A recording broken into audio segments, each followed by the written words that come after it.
Bueno, buenas tardes, bienvenidas a una nueva clase de Lengua y Literatura y su Didáctica 1. Decidí armar un videíto como para acercarnos un poco y darle un toque de diferencia a estas clases a distancia.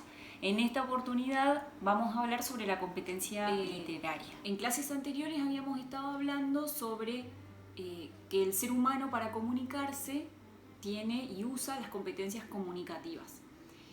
Sumada a esta competencia general, también está la competencia literaria, ¿sí? Que si no tengo el recuerdo de habérselos mencionado, ¿no? Pero los textos en general se pueden clasificar en textos que son literarios y en textos que no son literarios, ¿sí? Tenemos una capacidad innata en parte y cultural, por otra parte, de detectar cuáles son esos textos, ¿sí? Nosotros cuando andamos por la calle claramente podemos, o en nuestra vida cotidiana, todo el tiempo estamos detectando inconscientemente si el texto que estamos mirando y leyendo en ese momento es literario o no. Cuando nosotros leemos textos literarios, ponemos en juego, además de todas las competencias comunicativas, porque necesitamos conocer el código en el que está escrito ese texto, necesitamos también saber y reconocer las palabras, el significado y demás, pero sumado a esas competencias comunicativas se anexa esta otra habilidad, que es esta habilidad de reconocer cuando un texto tiene una función extra, que es la función estética. Cuando nosotros pensamos en un texto literario, siempre aparece la gran incógnita de qué es literatura o cuándo es un texto literario, ¿sí? Es como una pregunta que siempre anda dando vueltas y que es muy difícil de contestar, ¿sí? Por eso también muchas veces en nuestra formación no detectamos muy bien qué es literatura, o sea, no aprendimos qué era, pero sí podemos reconocerla, ¿sí? Sí pudimos desarrollar esa competencia literaria de la que estuve hablando antes. Lo que hay que entender es que es muy difícil de definir texto literario, ¿sí?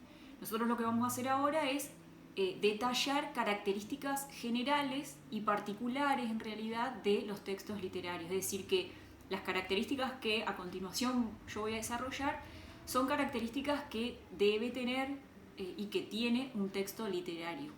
Lo que tenemos que saber sobre la literatura en general y obviamente sobre los textos literarios es que van cambiando a medida que pasa el tiempo, ¿sí?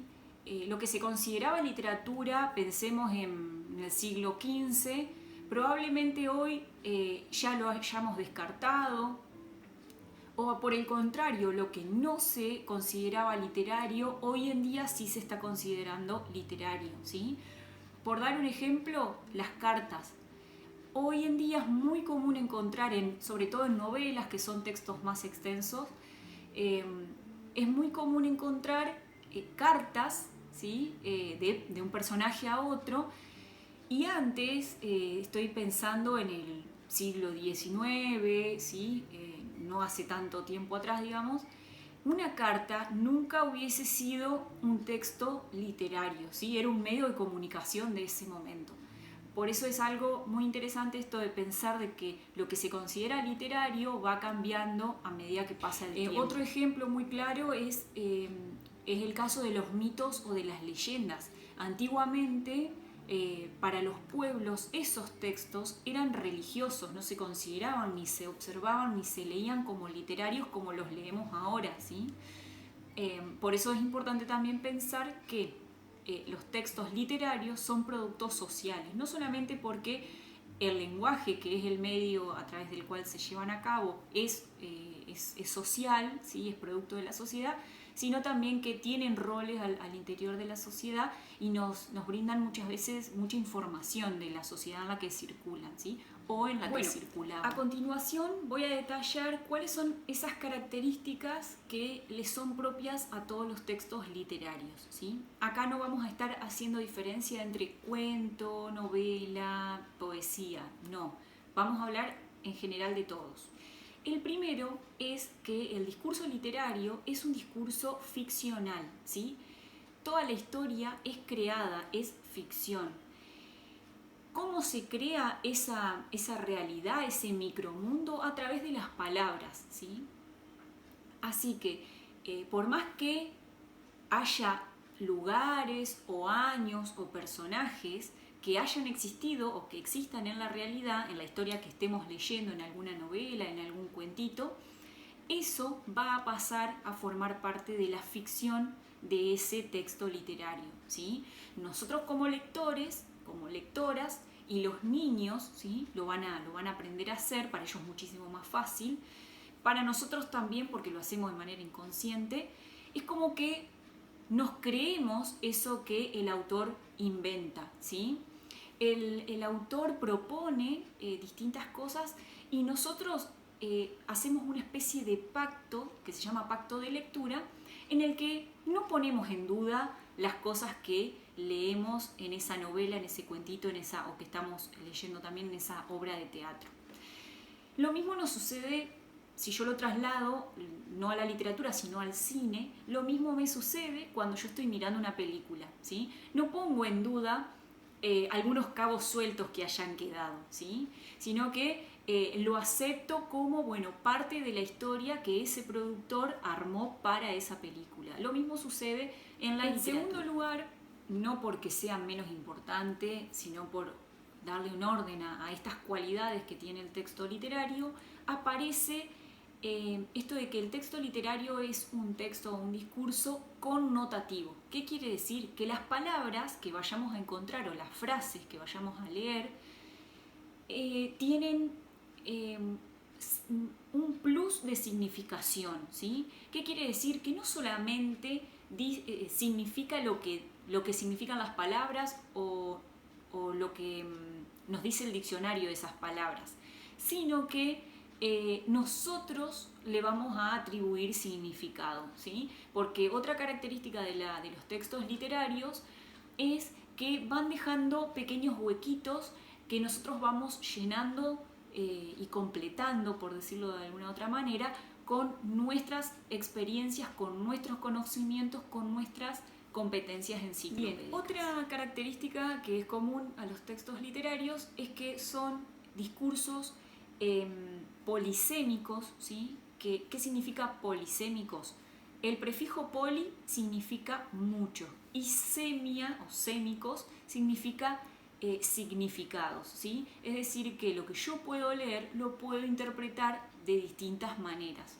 Lo que suele suceder es que cada lector o lectora va a hacer su propia interpretación, pero si ustedes hacen memoria, nosotros estuvimos diciendo y estuvimos leyendo que si bien el lector pone mucho de sí para interpretar correctamente los textos, no es que, y por ahí puede variar la interpretación entre un lector u otro, la realidad es que los textos me dan pistas a mí para no errarle en esa interpretación. La realidad es que hay más variedad de interpretaciones en los textos literarios por la característica que mencionamos recién antes, esto de que el lenguaje es connotativo, de que puede prestar a confusión, por decirlo de alguna manera, o ambigüedades, ¿sí?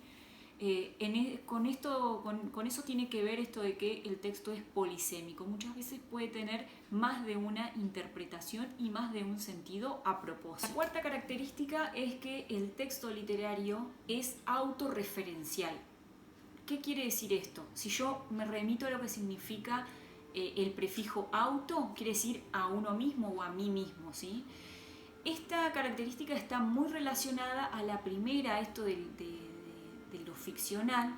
¿Por qué? Porque el texto literario, un autor cuando lo crea un micromundo, un microuniverso donde tiene reglas propias, tiene personajes propios y demás. Y el mismo texto me va haciendo las conexiones que habíamos hablado la semana pasada. Estos son conexiones coherentes, ¿sí? Y cohesivas que a mí me ayudan a no olvidarme algunas cosas y me dejan con la intriga para poder seguir leyendo. Llegando al final de las características de los textos literarios, aparece la característica de que el texto literario es intertextual. o que construye intertextualidad. ¿Qué quiere decir esto? El prefijo inter quiere decir entre.